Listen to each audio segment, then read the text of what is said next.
Hey, what do you know about people who live next door to me? Sam? Yeah. Great tits. You're telling me. Welcome to Blood and Black Rum Podcast's Halloween 2022 special.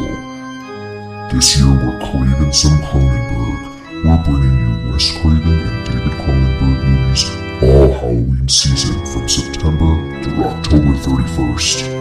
Experience the visceral thrills with movies like A Nightmare on Elm Street, Rabid, Last House on the Left, and more. Hey guys, welcome back to the Blood and Black Rum Podcast. I'm Ryan from ColdSploitation.com, and I'm joined with my co-host Martin. How's it going? Hey, we're doing well. We are nearly to October, and we're, what is this, the fourth or fifth episode that we're doing now of Craven some Cronenberg? We're on number 5. Number 5, yeah. Yeah. We're over halfway through. And last time we did Cronenberg, so of course this time we're doing Craven. And like I had said in the previous episode, with Cronenberg, we kind of went in sort of like a chronological order. With Craven, we're doing no such thing. Kind of jumping all over the place with him. Covering some things here or there, early, late. Previously. Makes me glad we're not doing just Cronenberg because Craven's saving everything. Yeah. You think so? So far, yeah. Yeah. We like last time when we did Craven, we did The Last House on the Left, and that was his first movie, his earliest director. Not his first film. Well, not his first. Not his first that he worked on porn. But his first directing an actual movie, a cinematic movie. Porn's movies too. I'll say that, especially since they offloaded onto 70s, films to you left and right. The silent 30 millimeters. Yep. So, this time, instead of doing like one of Craven's earlier movies, we're actually going to jump in time a little bit. Later into the 80s, actually. This would be probably, I don't know, I can't remember now. If I went to go back and count, of course I could give you a number, but this is going to be one of his, probably like his 10th film. This? Yeah. You counting?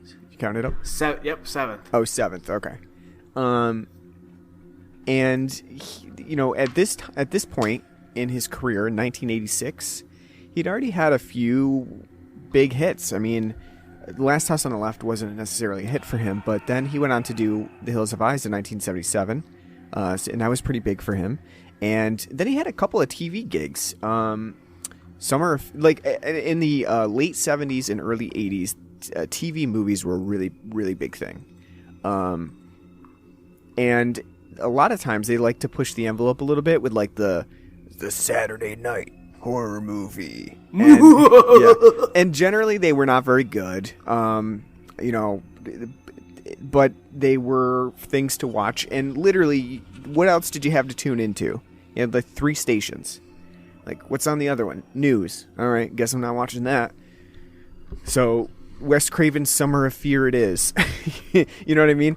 And so, you didn't have a lot better to do, so you tuned into the TV movies. And Craven did a couple of those. He did Summer of Fear in 1978. He did Invitation to Hell in 1984. And then he did Chiller in 1985. And that would have been just a year later after A Nightmare on Elm Street, which was his really big breakthrough. We covered that in the first episode of the show for the Craven some Cronenberg month. So after that, in 1986, Craven returned with Deadly Friend. And as we discussed on the last episode, this is the second of the Deadly series for Mr. Craven. He did Deadly Blessing in 1981, and he returned to deadliness with Deadly Friend. I thought you were going to say WWE's 1998 pay-per-view Survivor Series. It's a deadly game. Because it's a deadly game. Lots of deadly movies out there, especially in the 80s for slasher movies. Deadly Games. after this, a lot of films with psycho companions, robots, antics, gremlin noises. Sure. You know, Deadly Friend is a weird movie. It's an outlier in Wes Craven's output, I would say. It's kind of like it's a different film for him. And it's certainly one that does feel very 80s.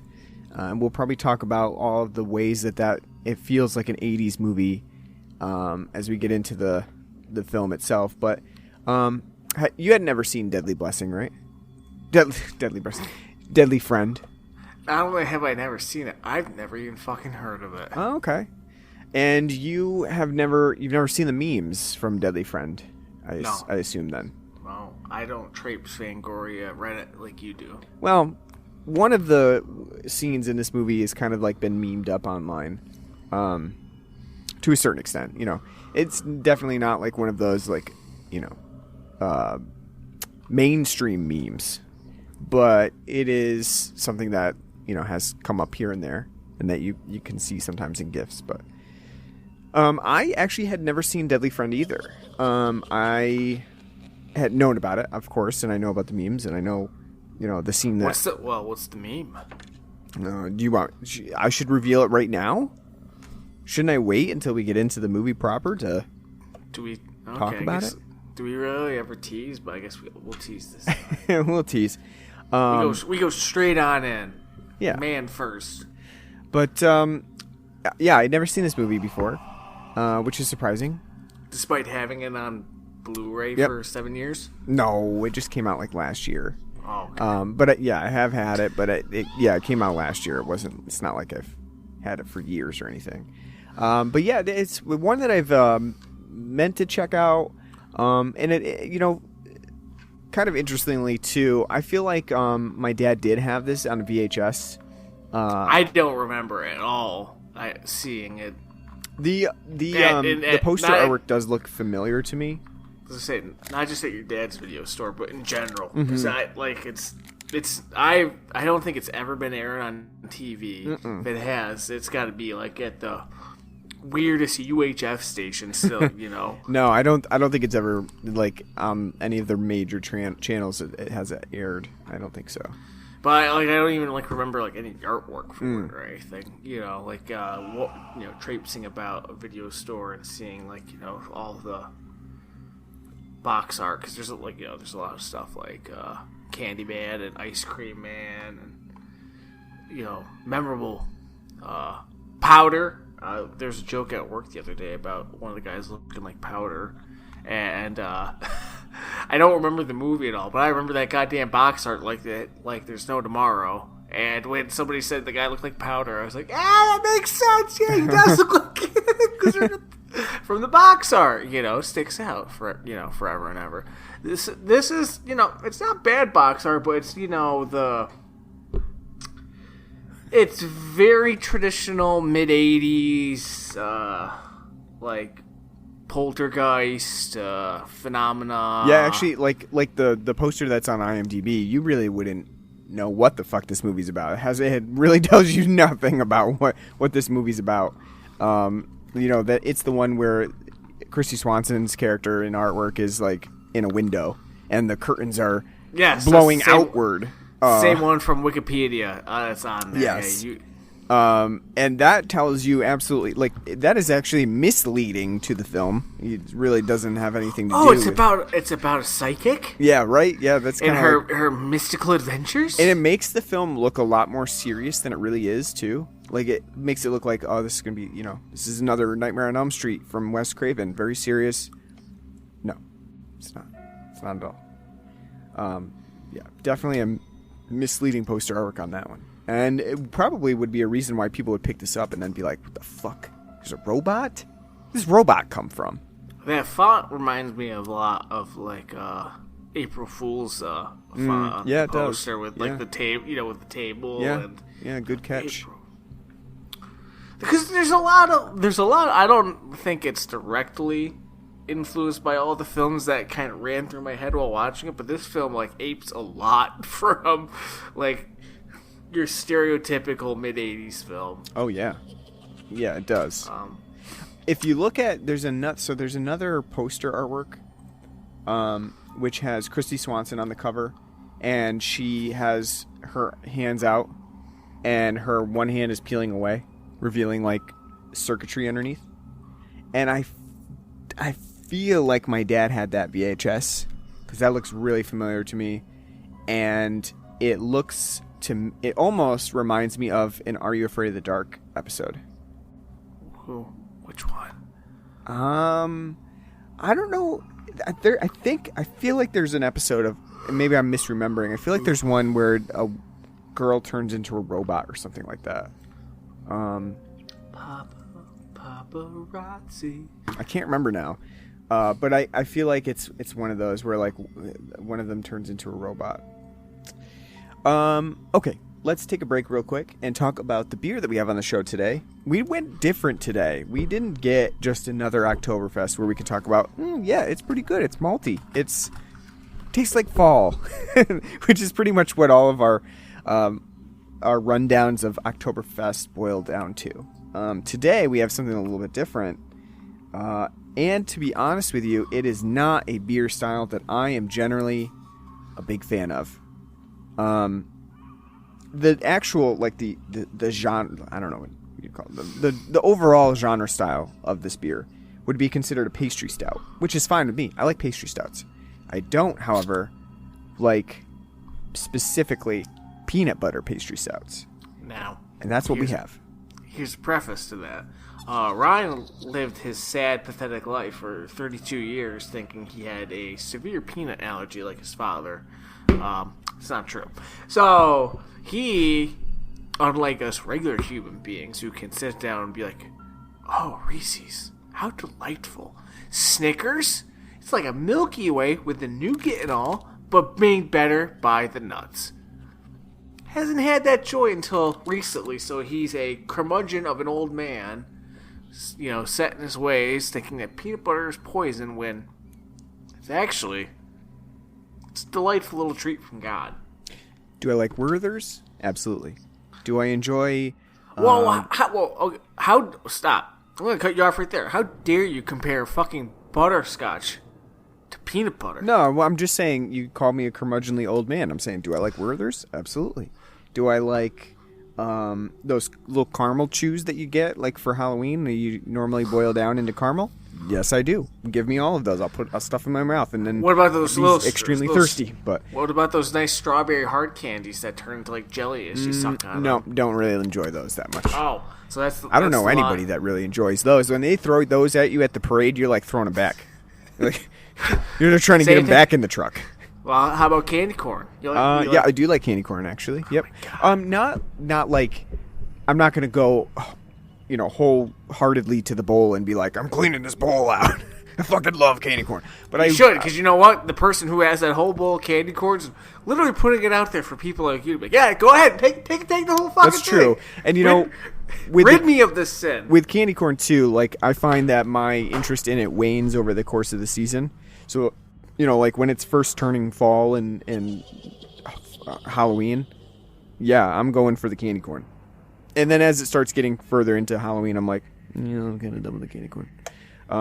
Because it isn't something that has like staying power for me. I don't love it day in, day out. But I will have some candy corn, don't get me wrong. And I like the autumn mix and like the little fall pumpkins, and I like that stuff. Just, I don't eat it every day. What we have on the show today, though, is something that I think we talked about briefly on the podcast, one that we had interest in and we had hoped that would come around, and we've now got it. And as you know, we cover a lot of Ommegang beers, Ommegang being a local brewery that's from our area, and not just our area, Cooperstown, New York. Cooperstown, the nicest place in all of the land. And this one they did as part of their OMG series, which we've covered like every single OMG beer that they've put out so far. Except Neon Lights, I think. Yeah, Neon Lights is the only one we missed. But we've really done most of them and have been really interested in what they've been doing. And in this case, they've put out a Halloween beer, which I thought was really cool because not very many people do Halloween beers. Like, they do fall beers, they do Oktoberfest, they do autumn stuff, autumn brown ales and things like that, but not a Halloween beer. This one is specifically a Halloween beer. It's called All Hallows Treat, and it's an Imperial chocolate peanut butter stout. And so right there, for me, the peanut butter itself was like a turn-off for me. But I see what they're going for. The can is decked out. It looks like a Creep Show or a Tales from the Crypt style artwork. It's very cool. I love the can. I have an inclination that I'm going to keep this can. I'm going to save one of them. Yeah, because I think it is definitely a really cool can, and I don't know if there will ever be any more that we'll get. So the can is really cool. If you get a chance, take a look. I might be able to post it as like a photo on the show information too. The thing that really turned me off, like I said, is the peanut butter, because I'm not a huge peanut butter fan. I have had a few peanut butter beers. I've had like a peanut butter, like I think it was like a peanut butter ale, something like it was just made with peanut butter, some sort of like regular ale with peanut butter, which did have like a slight peanut butter flavor, but I could put up with it. And I have tried a few peanut butter stouts. And generally, they have just not really been for me, like something that I would really go out of my way to get. But I had to get this one because of the Halloween aesthetic to it. And I'm interested to know, what do you think about this Halloween beer that's supposed to be like almost like a Reese's peanut butter cup? Very disappointed in the 3 1/4 you gave it for Untapped. That's just sad. It's very sad. Maybe it's because we're getting close to Halloween. Maybe it's because the weather's right. It's nice and cold and windy. The leaves are turning. But this is a very good, very delightful beer. If you've followed us on the podcast, again, as Ryan said earlier in the preamble, we do a lot of Ommegang. And they're not really known for their stouts. They've done a couple, but not anything really ever too remarkable. Mainly known for their Belgians and for, some of their kind of takes on IPAs. Mm-hmm. This is delightful. It hits all the notes that I would want in a stout of this type. For a stout to kind of give me that nice fall feel. As Ryan said, the artwork alone on the can makes it worthwhile because it's like a nice, delightful Halloween, Tales from the Crypt, Crypt Keeper-esque, can. It's beautiful looking. The beer itself, let's take another nice sip. It's 7.6%. You really wouldn't be able to tell from it. It's very smooth, very easy to drink, nice and chocolatey, very nice, like dark cocoa, like nibs, like dark chocolate. You get definitely a nice peanut butter taste. It says like a vanilla swirl. For me, that vanilla with that combination makes for like a much more marshmallowy taste to it.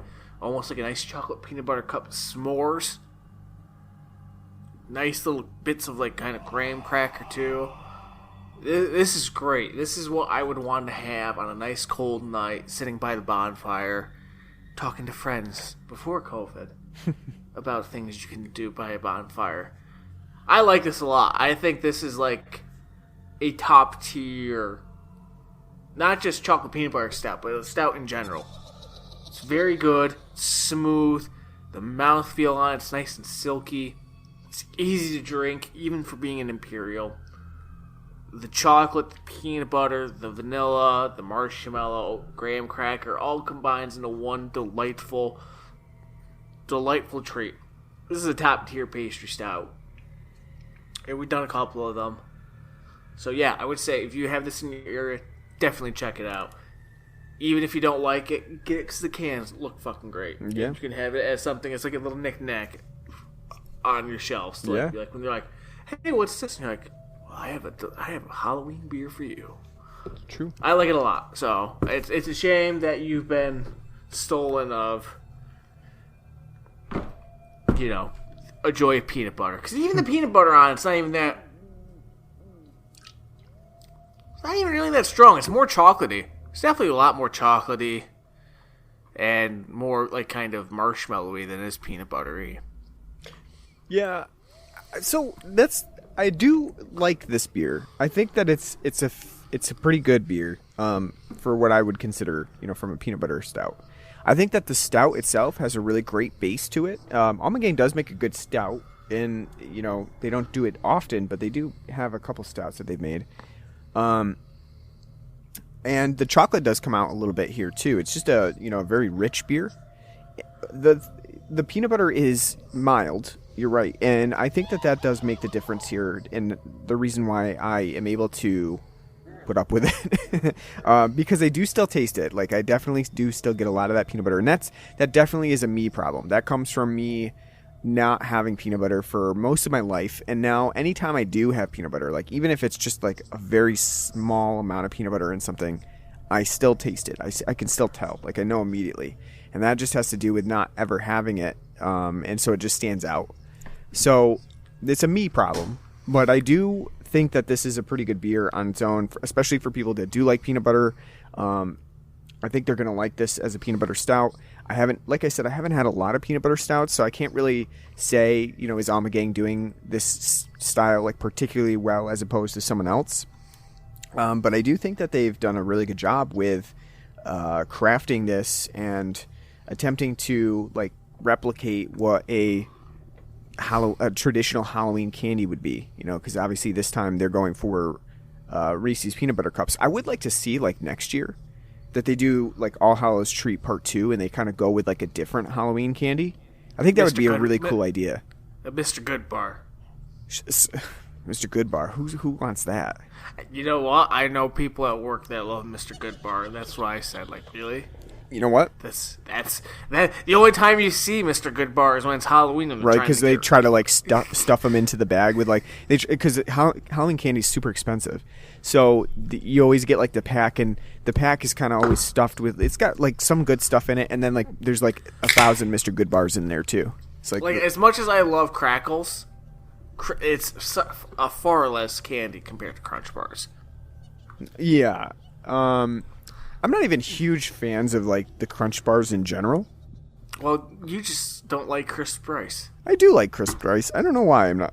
I'll have to try them again. I haven't really had a Crunch Bar in a long time, so I was eating the other day at work a nice Butterfinger, and it was delightful. I'm a Milky Way guy.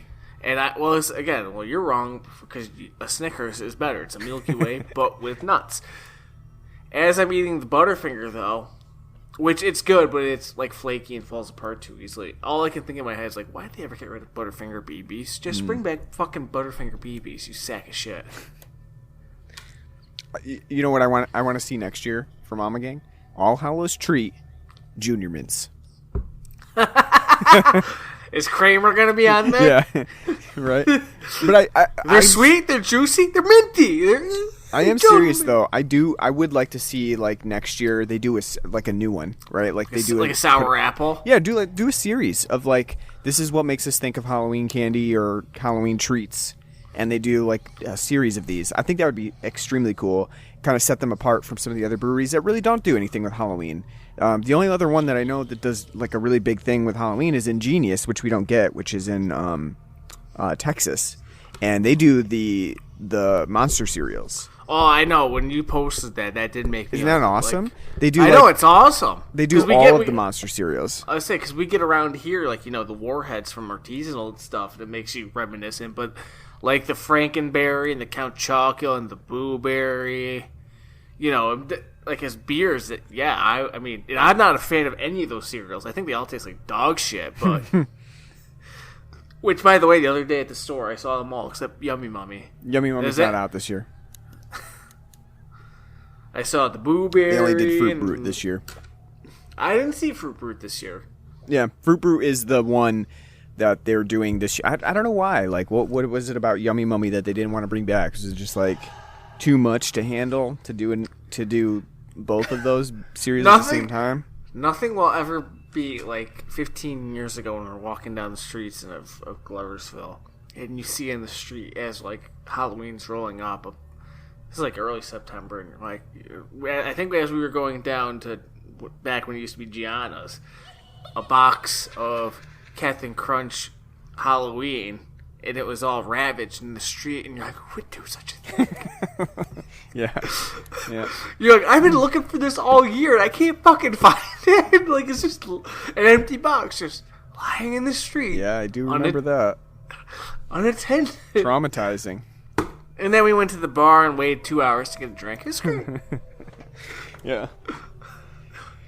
All right, so that's All Hallows Treat. Hopefully you are able to find this. If you live in New York, get the damn thing. Yeah, I really think it's definitely a really cool can. I will give it that. And then the beer itself too is fairly good, especially if you like peanut butter. I think you'll enjoy it more than I do. It's damn good. Especially seeing it's like in my head when I think of Ommegang stouts, I think of fucking Game of Thrones. Yeah, right. They haven't done those in a while. Well, because the show's over. Well, they got a new Game of Thrones out, the prequel, so why aren't they doing it? Who cares? All right, so Deadly Friend. Let's talk about Deadly Friend. I think it's Wes Craven's Deadly Friend. Wes Craven's Deadly Friend. Well, so I will say that when the movie starts out, it really catches you by surprise, especially if you've like seen that poster, because the movie starts and it's really like. I want to preface this too by saying, Short Circuit came out in 1986 as well, about 5 months prior to Deadly Friend, and this film, at least in the beginning, has a lot of similarities to Short Circuit. The only thing it's missing is the Gutenberg. That's true. It has a very whimsical score to it. It's almost like if you take a lot of the 80s kids movies, but we're also marketed towards adults, like kind of like Hocus Pocus is one of those that has how dare you? Oh, it has like that whimsical element to it. How dare you? That's a straight and millennial. That's a 90s kid thing. Yeah, but I'm saying it has that whimsical melody to it when they're getting like they're moving to a new house. I love the fact that like, yes, I bought this house. Have you seen it? Not yet. Yeah, no, I mean they're looking. I love that classic movie trope. Oh, we're moving to this new house. Where is it? I don't fucking know. We just bought it. I mailed the realtor. They're like, yeah, sure. You want to check it? No, it's okay. Buy it sight unseen. There's no walkthroughs, no inspections, no nothing. It was just. Maybe she did see it, the mom, but I mean, at the same time, it feels like she didn't. She's like, okay, we're gonna move here because you're going to Polytech University. Well, Polytech, just going to Polytech University. The kid's real smart.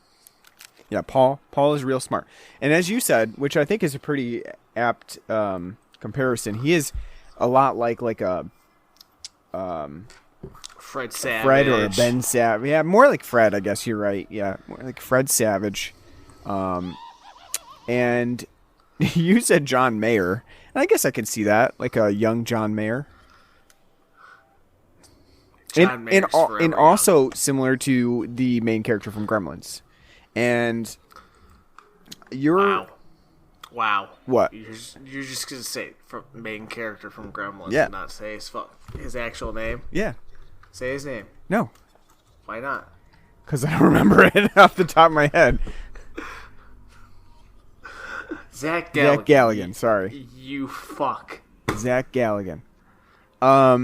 He has all those qualities, and it's definitely intentional here. Like, you can see that the production was shooting for, like, we need a kid who's going to be, your very generic 80s white kid. Well, he's not even a kid. He's 20 years old. He's coming fresh off Little House on the Prairie. He's not a kid. Yeah, no, but he is a kid. He's like 15. I know, but he plays. Yeah. Yeah, I mean, I think that the opening of the movie is really just a very weird, tonally different part of the movie than what we will eventually get to. Like, the opening first maybe half hour is like whimsical. Hey, this kid Paul, he's super smart. He's going to Polytech. He's actually leading classes at the He's built a goddamn robot already. He built the robot. he's He saw Terminator and he's like, I can do better than that. he's performing a brain surgery on like cadavers and doing it better than his professor. See, again, I can't remember what film we were talking about, but we were talking about computers and like the human mind, and I think it was Rabbit. Maybe was it Rabbit? We were talking about basically how like it's a very Scanners. Yeah, Scanners. Yeah. It's a very old school like idea, like computers are just like the human mind, like it's all like neurology. So like he's not even like a comp science guy. He's a neurology guy, and he's like, oh yeah, I built a fucking robot too over here, Right, like say hi, BB. A lot of the '80s movies treated computers as though they were like brains because there's electrical impulses and there's memory, and it's like, whoa, that's what a computer has too. It has memory. It uses electricity. They're like exactly the same. And so the whole premise of Deadly Friend really is based on the fact that like brains and computers are very similar. And this one kid who is like only 15 years old has now discovered something that, scientists for generations have been unable to figure out by like just one time going into the brain of a cadaver and like shocking it. Not only that, he's also found his penis is working. Yeah, that's true. That's what every young boy needs to find out too, though. It's like one day you just all of a sudden find out rock hard, it's working.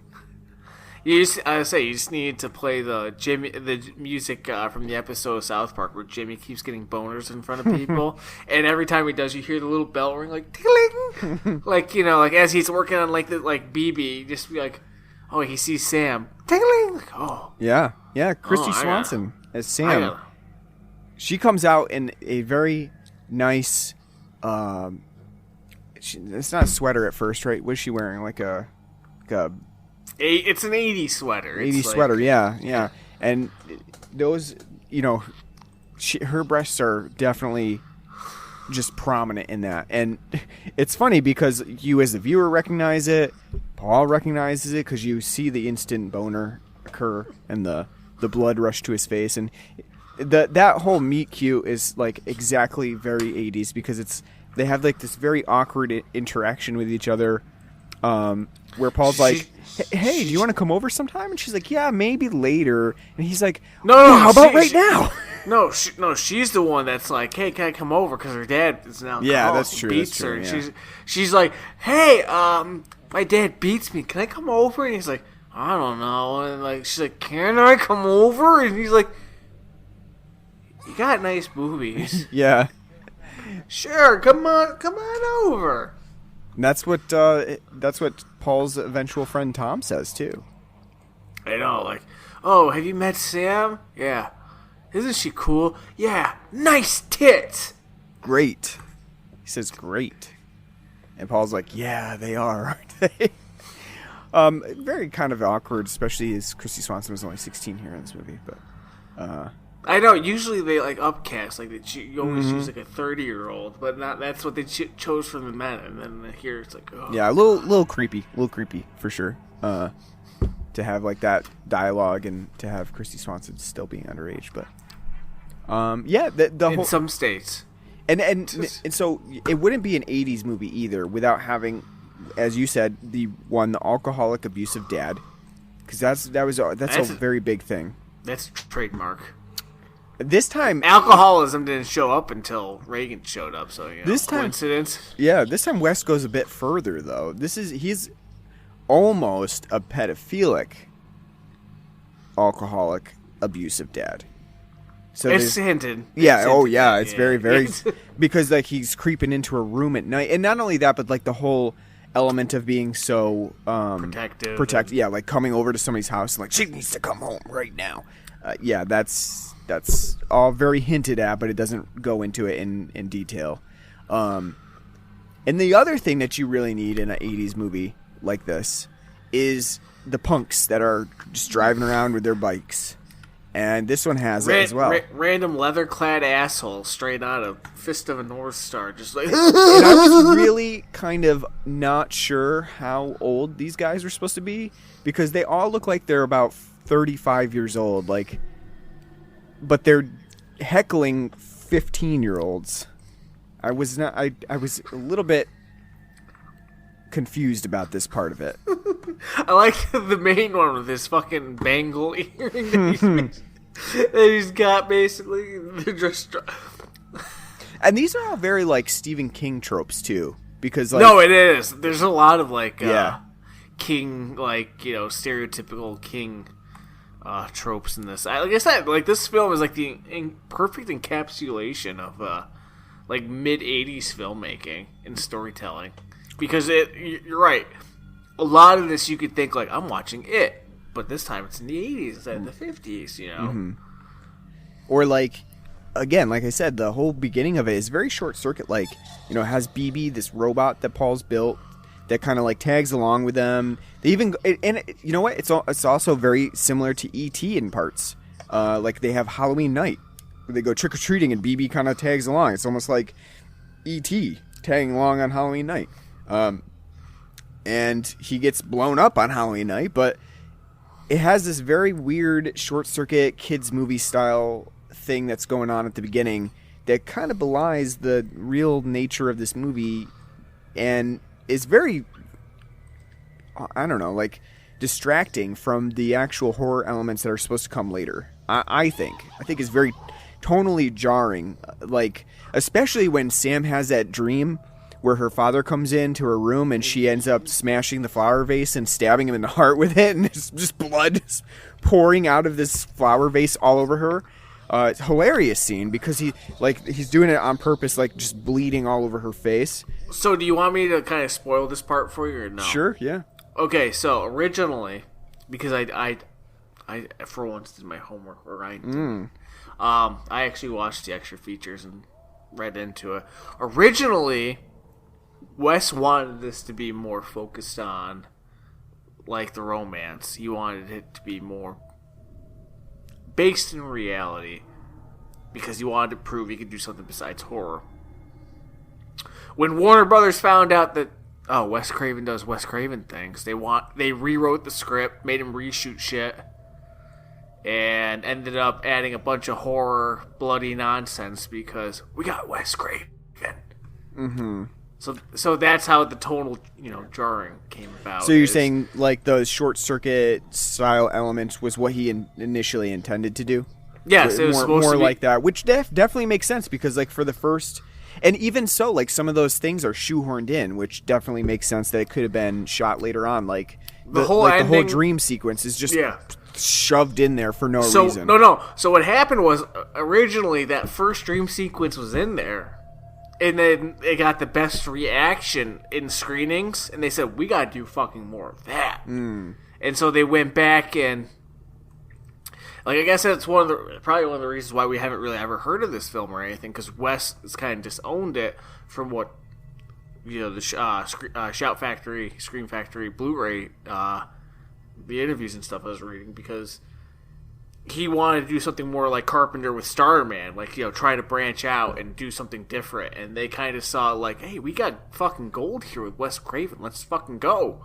And then, with the ending, the whole ending, I guess, is something an executive pitched. And he's like, yeah, sure, whatever. Yeah, I mean, you could definitely tell that this had production meddling all over it because it really is, like I said, it's totally 7 films. It's 7 different films. Yeah, it has so much in it. The whole BB element in itself is the short, a lot like Short Circuit, and could have been its own standalone thing. Of Paul dealing with BB and his relationship. That could have been one thing, but then you get this other thing where all of a sudden, and I will say too, I do actually enjoy the fact that Kristy Swanson is killed off fairly early in this movie. Because I do think that that is a pretty shocking moment where you think oh, Sam, she has a alcoholic, abusive dad, but she's probably going to get out from under that because Paul and his mom are there. It's such a nice 80s touch, too. When she comes in and she's bleeding from the nose and they're, icing her nose and the mom's listen,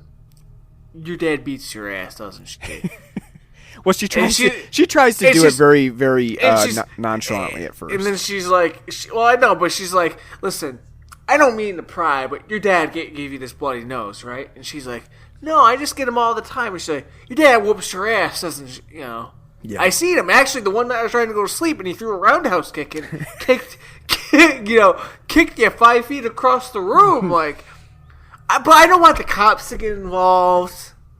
Yeah, and they kind of just like ignore it. Like then they just come over. Like they have like Thanksgiving, and they're there and they're like, let's hope your father never wakes up tonight, stuff like that.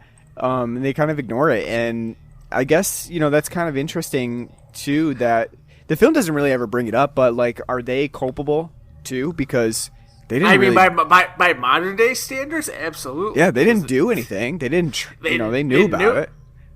But like back then, it's like, oh, Dad's just a drunk.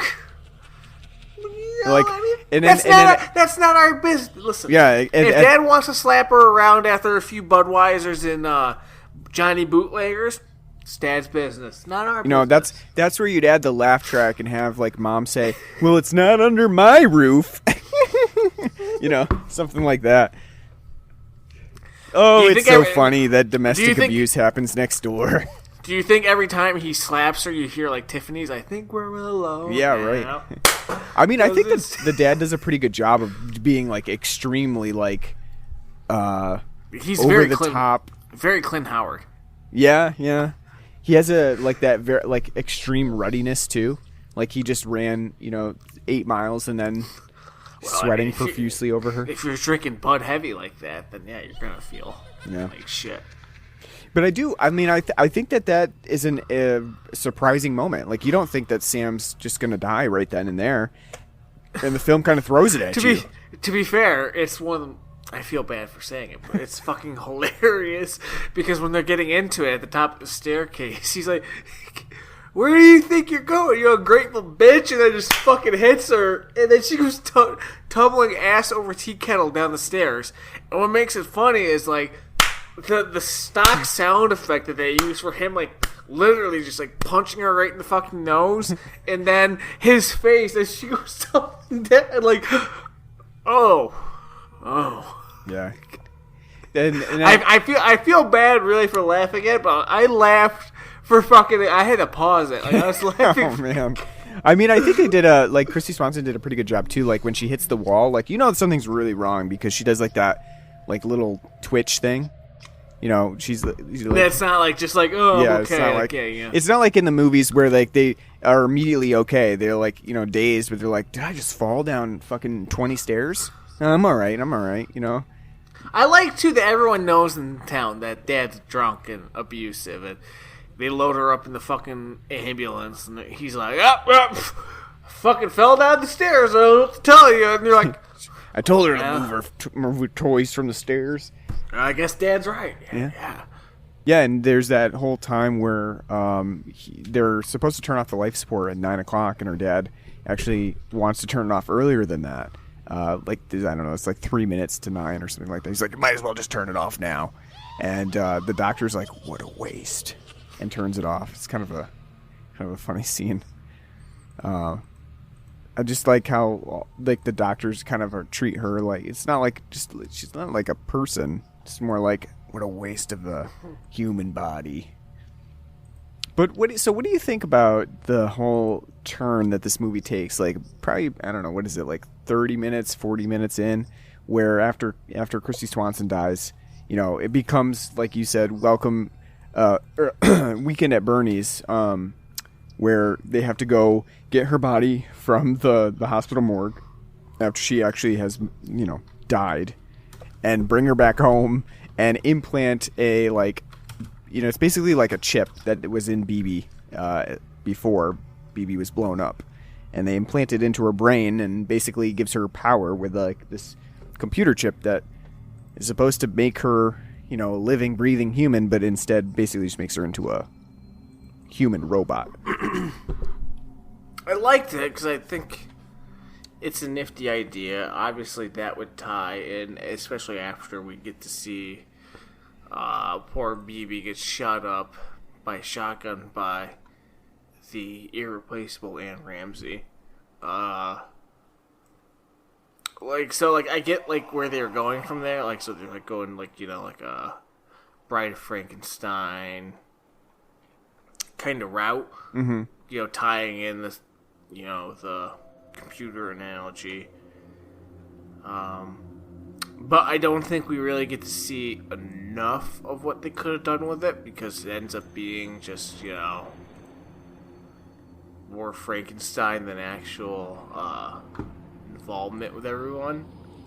So I think it's like a nice new kind of take on it, like, but kind of like not that as well executed as it possibly could have been. And I also think too, how they get there is kind of a little, Right. Little sus, but yeah, I mean, I think it's a cool, like you said, it's a cool idea. It's like, it's an interesting idea to take this like computer chip, try to implant it in, and it kind of brings up similar ideas to like H.P. Lovecraft style stories, because Reanimator is like another form of this storyline, right? Like Reanimator itself is about a guy who comes up with a serum that he can inject into a dead person to bring them back to life, and that's basically what this movie is like. Instead of a serum, it's a computer chip, and so it's kind of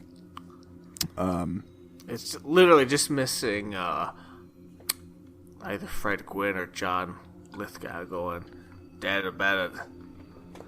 Right. Yeah, I mean, dead embedded dead.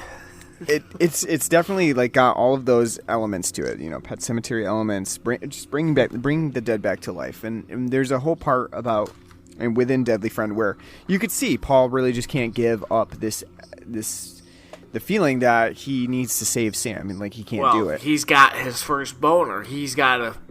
That's true, and she does like right before this happens give him a nice little. They do like share a kiss. Yeah, and so like he's. How dare she go and die to her goddamn alcoholic father if he's like that rock hard? He's got to get his rocks off. That's right. I mean, I like the whole like Ocean's 11 style plan to get into the hospital and stuff. Which, by the way, too, props to the film for actually having a staffed hospital at night. Because at first I was like, when they were walking around and stuff, I thought, it was a bunch of falderall and nonsense. Like, oh, they're down in the basement, no one's there. But when the alarm hits, like, there's a whole bunch of people there. It's like, thank you. For once, there's a goddamn staffed hospital in America. Yeah, even though it's 9 o'clock at night, there's still people there. Just like, common for a hospital. Like, what a time to be alive. Like, they actually have the hospitals staffed. Yeah. Yeah, I mean, I like that part. I think it's cool. And I like towards the end where Tom's like, he's kind of been roped into this with Paul, and he's like, I can't do this anymore. Like, this has gotten too out of control for me. We're drugging your mom. We're breaking and entering into a hospital. We're stealing a dead body now. I like that, that idea of Tom, being out. He doesn't want any more to do with it. But I do think that this is where the film kind of loses control of where it's going, and that's probably due to like the production meddling. But once we get to the part where Kristy Swanson's character comes back to life, there are some really just odd choices to what's happening in the movie. So for one thing, like I guess I understand what they're trying to go for here with the blue eyeshadow. Like they wanted her to give her like a sort of like an undead, decaying look. Like, hey, look at her. Some of her veins and stuff are coming through. It's not well executed. Yeah, no. It's like a nice idea, but it looks like she's going to like an '80s club, really. With she's like gonna go listen to Tom Tom Club. And, like just smeared blue eyeliner on there. So I really don't understand that choice at all. And here's where the film really loses me tonally, because it does start to get a lot more serious, but at the same time it doesn't play itself very seriously either. Like it almost plays out tongue in cheek, but I don't think that was the intention. I think it was meant to be serious and kind of scary, and like it just makes a lot of weird decisions. Especially having like Kristy Swanson attempt to be BB in some cases. Like, she has the Spock hands going on at all times here. And, like, she's doing robot maneuvers at sometimes. Constantly spocking the entire time. Like, yeah, but did you notice, too, like, the robot maneuvers are only... they're, like, here and there. It's not like it's very consistent where she's, like, constantly doing, like, the swivel of her head or anything like that. It's all very... Whenever they feel like it, she does robot maneuvers. I think she's game to do this stuff, and I do appreciate that. Like, she's definitely seems into the part, but I just think it comes off really cheesy most of the time, especially with like the makeup effects. I don't really think those are working out the way they wanted them to. If they truly meant to go with like she's undead, she's decaying, but you know, she still looks like a person, and it didn't turn out very well. But that does lead us to the deaths in this movie, because Sam wants to get revenge on the people that kind of wronged her in the past, and one of those people is Elvira, the mean old lady that's down the street who won't let them come in and get their basketball. It's like straight out of like a kid's cartoon of like, oh, do you think it's her or BB? Well, in this case, like it's both, right? Like, because like Sam has those memories of her father, has to take revenge on him, but then BB has those memories of Elvira, and they're kind of linked together. So I think it's like a combination of both at that point. You know, it's Sam's brain, but also BB's computer chip that's like kind of doing the computing. And as Paul says, the computer chip is really just supposed to route the damaged parts of Sam's brain, so like, you know, the synapses and stuff, it goes through the computer chip so it can find like an alternative path in her brain. It's not working very well, of course. Paul didn't say it was going to make a perfect human again, but I think that's what it's getting at, really. It's like you have BB and you have Sam. He was just thinking of his weenie. He's like, as long as she's warm. As long as we've got her, we have to get her back home, get her in a warm environment, and then put this chip in so that she maintains, you know, normal body temperature. We're good to go. Like even Tom was like, "What are you doing, Paul?" He's like, I did it all for the nookie." Should be Deadly Friend, a necrophiliac story. Yeah, but that brings us to like the scene with Elvira where Sam goes into the house, and this is the Mimi part. This is the thing that kind of shows up every now and then. It's pretty hilarious from Deadly Friend, is when she takes the basketball and just whips it at Elvira. Oh, and her fucking head goes up. Her whole head explodes. It's awesome. It's one of the best parts. Right. I mean, it's hilarious. It's got great effects. Obviously, if you were to watch it in like slow motion, you could see the dummy. But I think in fast motion, it's really pretty seamless transition between, you know, exploding dummy head and the real actress. I think they did a good job of that. I think poor Anne Ramsey just lived her life to be like the bitchy woman in the movie. Yeah, that's true. I mean, I think they did a pretty good job overall with the gore effects too. Like it does seem like they wanted gore, but they also wanted like a very cheesy, campy element to this movie, so they weren't really sure what to settle on. Another scene that I think is really funny in this movie too is when Tom and Paul are fighting on the lawn, and Tom's like, "I'm gonna go to the police." Paul's like, "No, you're not. You don't know what you're doing." And then Sam jumps through the window upstairs, like does like a whole somersault through the front window, and then lands on the grass and like starts choking Tom. It's a great moment too, because this movie just has a lot of those moments of like batshit insanity, and that's probably the main reason why you'd watch Deadly Friend, because I don't really think it's a good movie. It's not like quote unquote a good movie. It can be a fun movie at times, and it can be entertaining, but I don't think it's a good movie. What else did you want to talk about? So what did you think overall of the miming aspect that she was doing, you know, for the second half of the film? The Spock hands and stuff. Yeah. I think it's really inconsistent.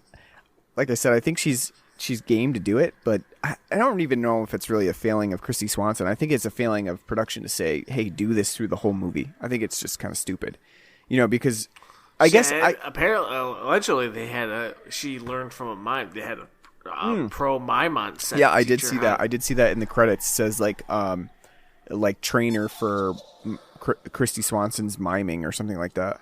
Yeah, I did see that.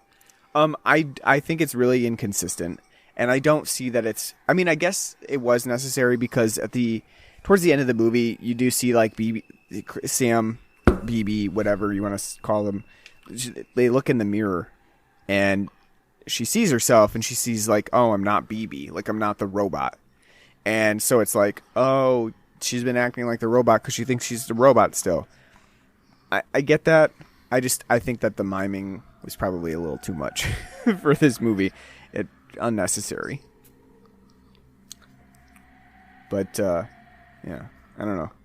What'd you think of poor Dad getting thrown against a boiler? Actually, I love that scene. I think it's a pretty good scene. Which is very, a Nightmare on Elm Street-esque. Like he's once again aping from a nightmare, and then like, oh, this guy's like Freddy Krueger. He's a drunk pedophile, and meets his match by a boiler.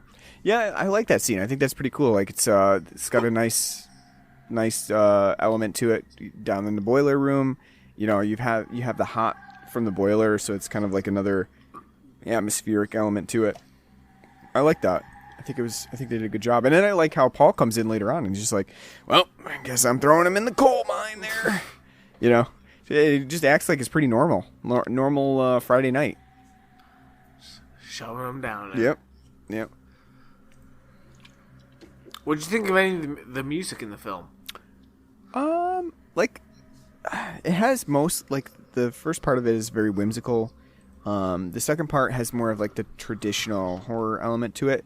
I wouldn't say overall that I really found it memorable at all. Really, I think it has a very generic quality to it, especially like the first element of whimsy that is pretty much in every single like 80s children's movie at that point, but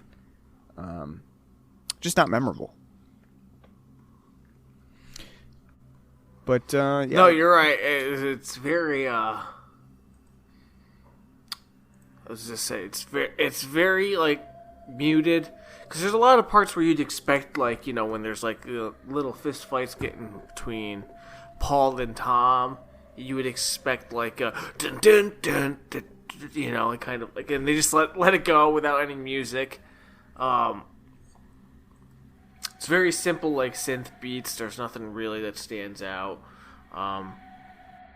Once again, all I could kind of think of while watching the film, and when we see the Sam Bits and BB, how they see the world, that nice CRT vision. Yep. How they even see anything like a fucking modern day miracle. But the music overall, I think there's nothing's gonna stand out. There's not gonna be anything for you to kind of go back to and be like, wow, this is a memorable part, of the film. It's just, I'm kind of thankful that it's kind of more muted too, because even with its muted synth score overall, it's not a single track sticks out in my mind. I'm actually curious. I'm curious what the book that this was based on is like. It's called Friend by Diana Henstel, and I'm wondering if it kind of goes more serious than what Deadly Friend does, because I feel like Deadly Friend, for all of its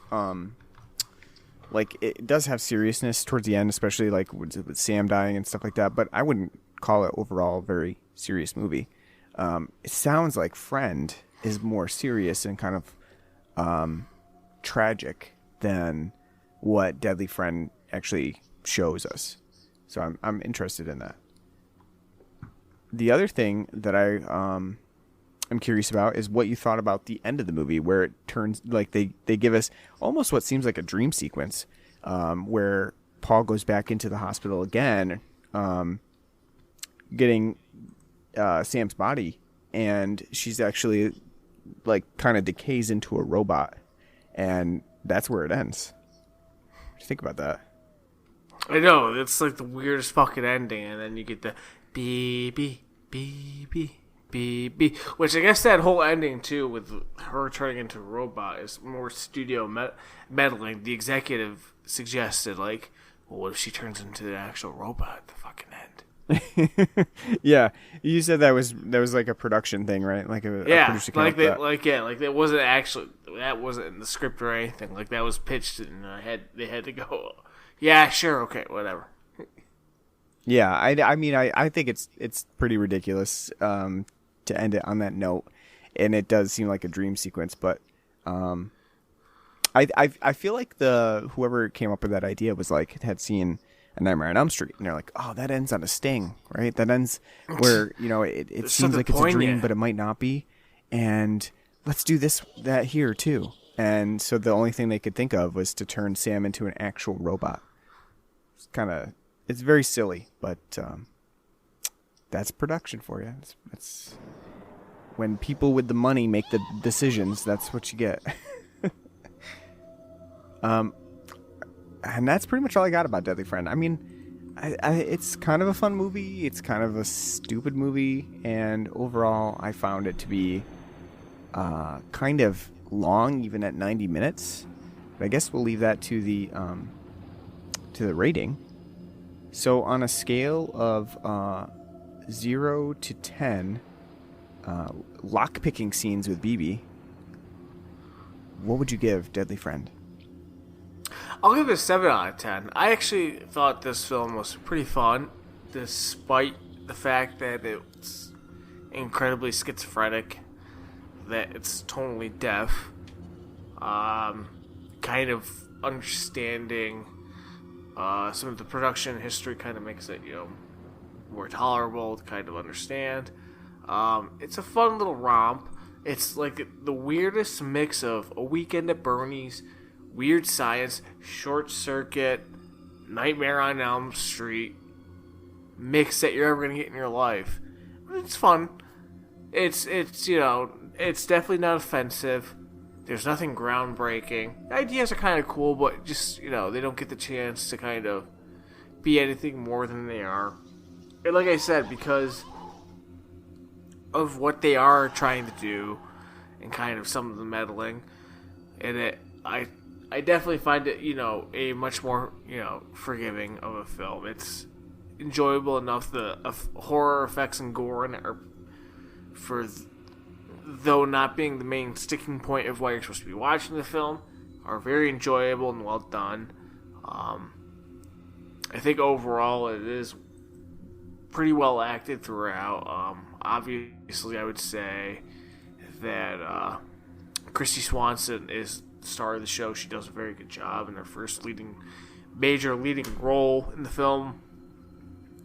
So yeah, I would probably say 7. I think it's a pretty good film. I can see why it's definitely like a forgotten Wes Craven film and how it's been lost kind of time. But it's definitely it's not offensive. There's nothing that's going to make you aggravated, and I think your enjoyment's kind of going to vary on how much you kind of stick to enjoying the wacky concept itself and the people in it. And I lean more to enjoying it, so 7 out of 10. I would give this one like a 5.5 out of 10. I didn't really enjoy it all that much. I thought it was like really long-winded, even at like 90 minutes. I thought it just went on and on and on, and I was ready for it to end at the end of the movie. I think that it does a fairly good job at the beginning of the movie. Like, I kind of was more interested in seeing what Wes Craven would do with sort of like a whimsical Steven Spielberg-esque movie about a kid and his robot, rather than any horror elements that came up later on in the movie. So I was kind of disappointed when it took a turn. But I do think that it does a pretty good job with like setting up Sam's death. It's kind of surprising when that happens. And I think that overall the cast does a pretty good job with what they're given. I think Paul, the guy who plays Paul, Matthew Laberteau, I think he does a pretty good job.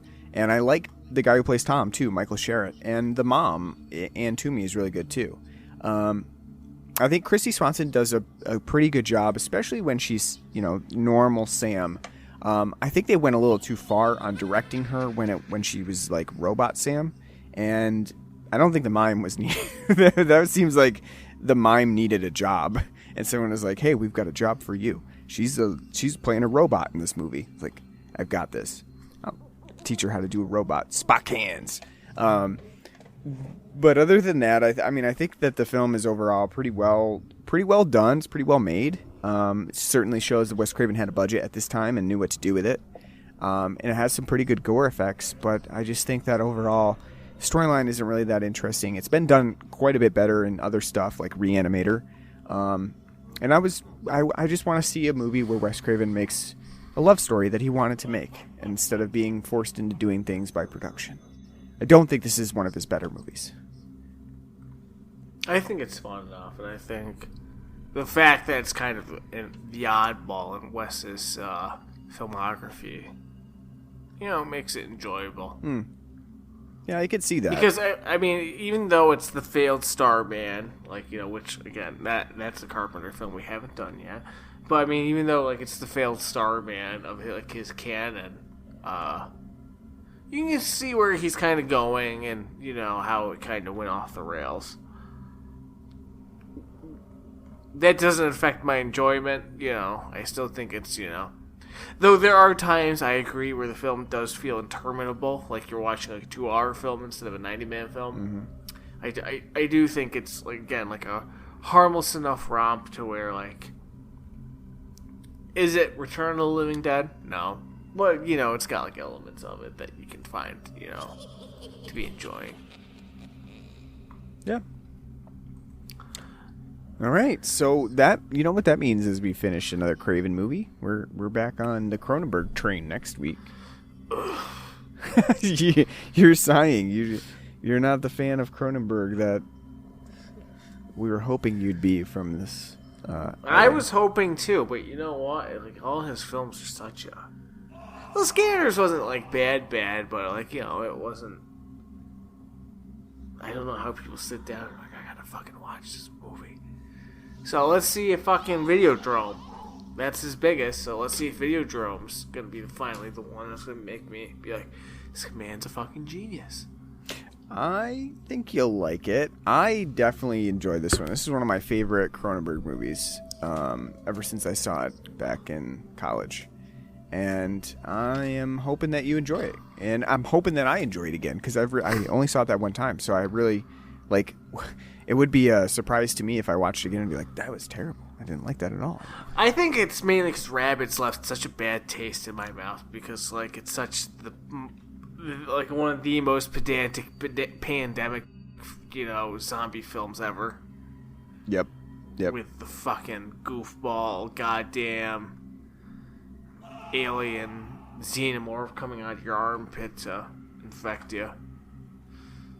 Scanners wasn't bad. I can't remember what the hell I gave it, but I don't remember thinking it was awful. But it wasn't. I don't think anything outside of Michael Ironside being awesome with his hair. Anything great. I mean, I have enjoyed the Cronenberg movies for the most part so far, and I like Videodrome, so I think I should be all set. But I am curious to see what you think about it, and also we do have to talk about the elephant in the room in Videodrome, James Woods, who has taken up the mantle of being an insufferable asshole online. So we have to reconcile that when we talk about Videodrome. I don't say that's saying a lot because there's a lot of insufferable assholes online. Sure, yeah. So if you're saying James Woods, I like to every now and then I just like to go on Twitter and just send a tweet out that says, just a reminder, James Woods is a fucking asshole. The poor man's 75 and senile. Leave him alone. I should add Kevin Sorbo to my list of people that I just tweet out. Wow! Why don't you just asshole. Why don't you just hate America? Yeah, right. I should add him to it and just do that every now and then. It's not fair to James Woods that I just do James Woods. Kevin Sorbo is maybe more deserving. So Kevin Sorbo is a legend and deserves your goddamn respect. When are we gonna review all of Hercules and Xenia? Yeah. We should do that at some point. No, not yeah. When? All right. Well, thanks for listening to our episode on Deadly Friend. It means we're never gonna do it. That's right. Yeah, that's right. We will be back with Craven some Cronenberg next week. We're doing Videodrome, so you'll definitely want to tune in for that. You can find us on pretty much any podcasting app that you can think of. We're on Google Podcasts, Apple Podcasts, Stitcher, home base at anchor.fm, Good Pods.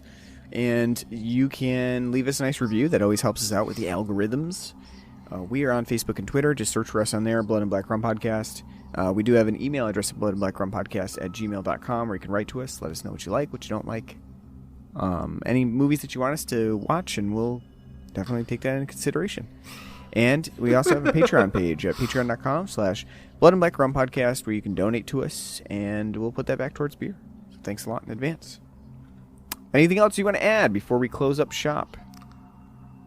Oh my God! Kevin Smith played Ares in Hercules. Just doing some Hercules research, I guess, Well, I mean, for the upcoming episodes. We're gonna be doing. It's not that. Listen. It's only 111 episodes long. 111 hours of my life I don't need to relive. What do you mean? It's a Sam Raimi production. Bruce Campbell is littered about. True. What do you mean? True. And then we can go to Xenia. Would you rather watch what, Firefly? Yeah, maybe. Eh. I haven't seen it, but I know a lot of people like it because it's like Cowboy Bebop. All right, well, I guess that's it then. So, thanks for listening to our episode from the Craven some Cronenberg month, and we hope to see you back. Until then, Take care.